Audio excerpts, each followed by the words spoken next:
sejahtera bagi kita semua. Perkenalkan, nama saya Happy Manurung, Kepala Sekolah SD Kristen Calvin, Jakarta.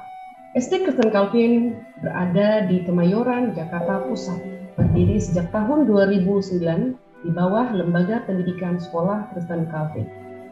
Adapun visi Sekolah Kristen Calvin adalah terbentuknya siswa-siswi yang berkarakter Kristiani, beriman, berilmu, dan memiliki perasaan tanggung jawab sebagai penerus bangsa. Pada Diklat Penguatan Kepala Sekolah kali ini, saya melaksanakan rencana pengembangan sekolah, yaitu kegiatan IHT tentang optimalisasi literasi, karena kami sudah mulai gerakan literasi sekolah sejak 2 tahun yang lalu. Melalui kegiatan IHT literasi ini, diharapkan dapat meningkatkan minat baca peserta didik.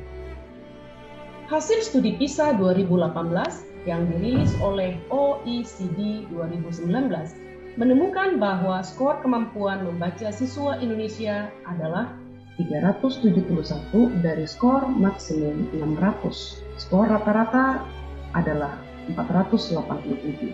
Artinya, kemampuan baca siswa Indonesia di bawah skor rata-rata dari 77 negara peserta tes PISA. SD Kristen Calvin tidak luput menggambarkan data hasil dari asesmen PISA 2018.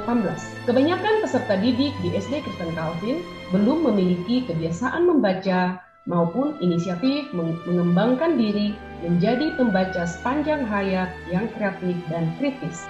Urgensi ini jugalah yang mendorong kami untuk berupaya memecahkan masalah lemahnya literasi siswa dengan mengadakan IHT optimalisasi literasi. Adapun tujuan kegiatan ini adalah yang pertama, meningkatkan kemampuan guru menerapkan literasi dalam proses pembelajaran.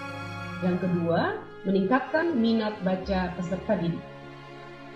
Indikator keberhasilan dapat dilihat dari 2 hal. Yang pertama, guru mampu membuat RPP dengan mencantumkan literasi dan menerapkannya dalam proses pembelajaran.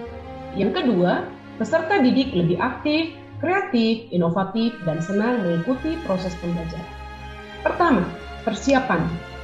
Dalam persiapan kami mengadakan sosialisasi kepada warga sekolah, membentuk panitia IHT, koordinasi dengan narasumber, menyusun panduan IHT, menyusun jadwal IHT, dan melakukan telaah terhadap instrumen MONEF.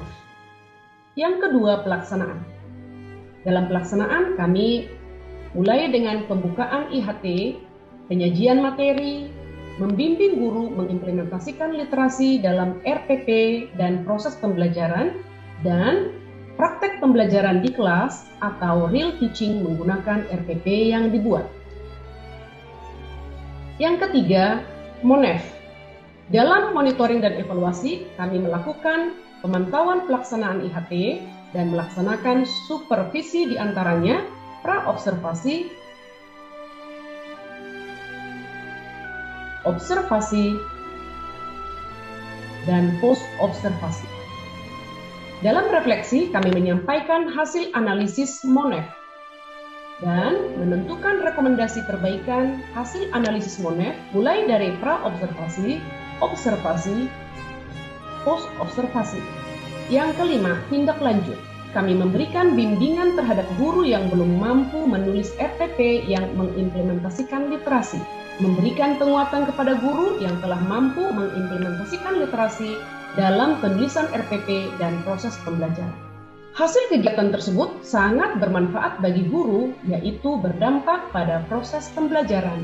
Sedangkan peserta didik, yaitu student well-being, manfaatnya adalah peserta didik lebih aktif, kreatif, inovatif, dan senang mengikuti proses pembelajaran.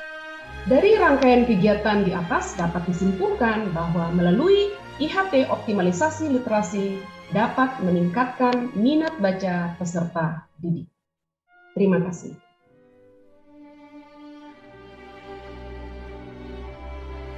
Kegiatan literasi rutin sudah dilaksanakan di sekolah kami sejak tahun 2020-2021 dalam berbagai bentuk. Program literasi ini sangat bermanfaat bagi saya sebagai guru karena selain adanya orang-orang yang ahli membantu saya di dalam merencanakan pembelajaran saya untuk lebih tajam dan juga efektif khususnya dalam aspek literasi. Saya merasakan murid-murid jadi lebih semangat dan senang belajar. Anak-anak memperoleh manfaat yang besar melalui pembekalan literasi ini. Saya sangat bersyukur karena kami boleh dibekali bagaimana kami bisa menerapkan literasi dalam pengajaran kami. Kegiatan rutin ini telah membangun kebiasaan-kebiasaan yang berkaitan dengan literasi pada diri anak-anak yang saya didik. Menurutku, aktivitas literasi mempunyai banyak manfaat bagi anak-anak. Membaca buku bisa memberikan kita kosakata-kosakata yang baru. Aku jadi lebih nyaman untuk berbicara dan berbagi pendapat dengan guru. Menurutku literasi memberikan banyak manfaat, mulai dari menambah ilmu pengetahuan, mengetahui lebih banyak kosakata yang mendalam, berpikir kritis, menambah kreativitas, fokus dan juga konsentrasi, serta lebih aktif dalam kelompok diskusi. Di Sekolah Kristen Calvin, salah satu program yang saya rasa baik bagi anak-anak adalah program literasi. Kebiasaan membaca ini perlu dipupuk sejak kecil. Dan saat anak membaca, mereka belajar untuk disiplin membaca. Imajinasi mereka pun mendapat stimulasi. Program literasi ini adalah satu program yang saya pribadi rekomendasikan.